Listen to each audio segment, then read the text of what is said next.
If you're given the equation of a circle in this general form and you have to find the center and the radius of the circle, here's how you can go about that. First, you have to determine if this equation is indeed that of a circle, and to do that, you have to make sure that the terms with x squared and y squared are isolated to one side. And not only are they isolated, you don't have any other x squared and y term scattered around. All of them are just like in one single form. And once you have been able to do that, the next thing is you check the coefficient of both x squared and y squared. They must be the same, both with their signs as well. If they are not, then that equation is not of a circle. So as you can see now, x squared and y squared, they are on the left hand side, and we don't have any other one again. And the coefficient here is plus 3, the coefficient here is plus 3. Then this equation is that of a circle. So let's see how we can get the center and the radius as well. So the first thing we want to do is that we want to make sure that we only have x squared and y squared. Of course, we can work with the coefficient as well, but it's easier if we can divide through by the coefficient. So we divide through by 3, and then we have x squared plus y squared. Negative 12 divided by 3, that's negative 4. 18 divided by 3, that's 6. And negative 45 divided by 3, that's negative 15. Then what we do next is that we try to like group them together such that the one with x goes in the same place, and the one with y are grouped together as well. And the constant term, we take it to the right hand side. So you see that we have x squared and negative 4x, so they are grouped together in this manner. We also have y squared and the term 6y, so they are also grouped together, and negative 15 goes to the right hand side.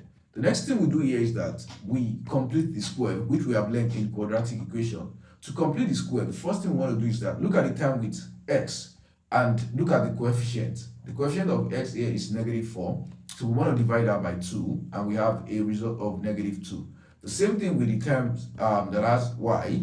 We want to make sure that we check the coefficient of y, which is 6 here, divide that by 2 as well, and we have 3. So we have the two things that we need to complete the square for both the x and the y parts. And the next thing we do is that once you have been able to get the half of the coefficient of x, you square it and you add it to both sides. So meaning that, so we repeat x squared minus 4x plus negative 2, which is the half of what we got earlier, squared.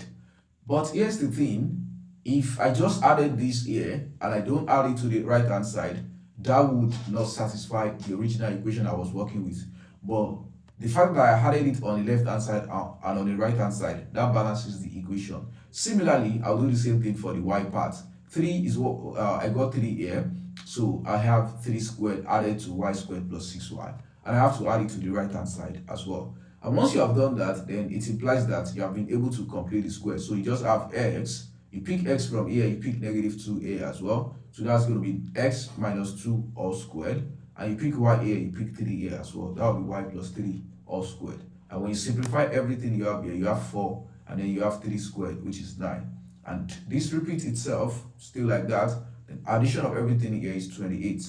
One of the things we want to do is that we want to write this thing in the general form, in the most universal form of equation of a circle, which is comparing x minus h, y minus k, and r squared, h comma k being the center and r being the radius. So this 28, I would want to write it as a square of something. So 28 is 4 times 7, and 4 is a perfect square, which is 2 raised to the power 2. 7 can be written as square root of 7 squared. That implies that 28 is 2 root 7 raised to the power 2. So I'm going to be replacing that with this right here. So after this now, you can compare with this equation of the standard form. So we have 2 and h, so that implies that h is 2.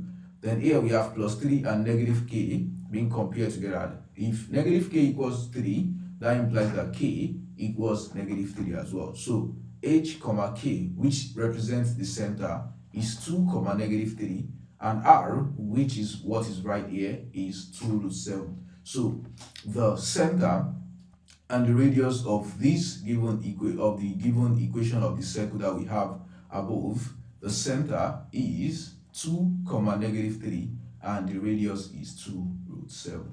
And that's it. It's quite easily done. If you want to see more videos like this, don't forget to like and follow. I'll see you in the next one.